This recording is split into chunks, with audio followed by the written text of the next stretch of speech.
Julien. J'ai une double mission chez Ingéris, celle de manager technique. Donc je travaille au développement de l'évaluation en collaboration avec la HAS, le COFRAC, au recrutement de nos auditeurs, etc. Je suis également référent ESSMS, donc dans le cadre des missions définies par la HAS et au-delà dans la relation avec les ESSMS afin de répondre à vos questions concernant le processus d'évaluation, la méthodologie, mais aussi notre philosophie et notre éthique dans l'évaluation.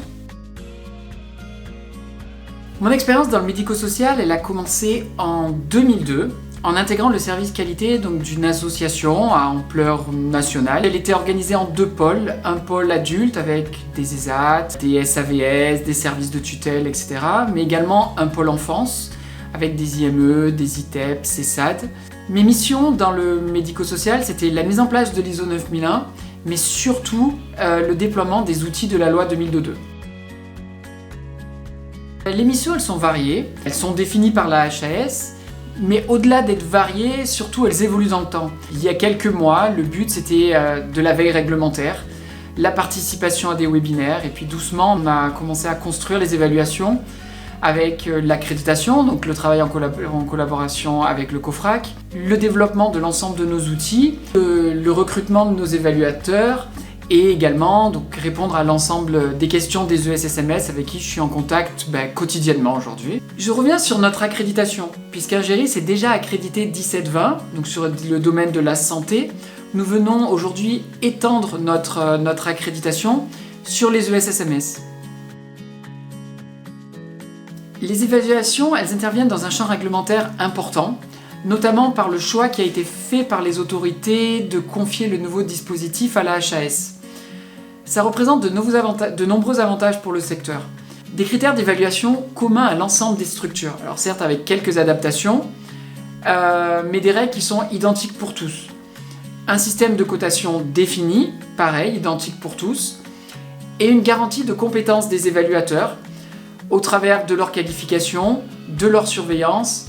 Tous ces points sont contrôlés justement dans le cadre de l'accréditation dont je parlais juste avant.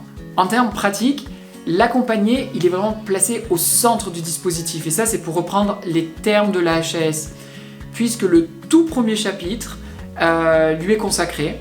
On va venir interviewer des personnes accompagnées, mais également les professionnels qui l'accompagnent. Notre maître mot, c'est la compétence. Ça nous permet de répondre à toutes les questions et de sécuriser l'ensemble des pratiques.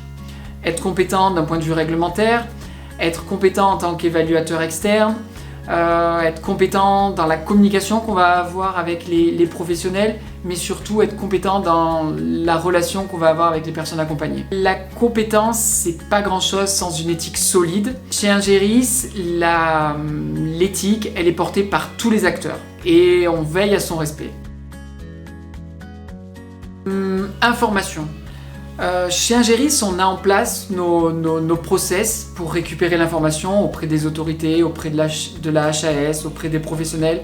Vous devez également faire ce travail-là. C'est un nouveau dispositif, les enjeux sont importants, donc n'hésitez pas à nous contacter pour qu'on puisse vous accompagner sur ce processus d'évaluation. Le deuxième mot, ce sera préparation. La HAS a mis en place une plateforme Sinae qui vous permet de faire l'évaluation à blanc. L'évaluation interne.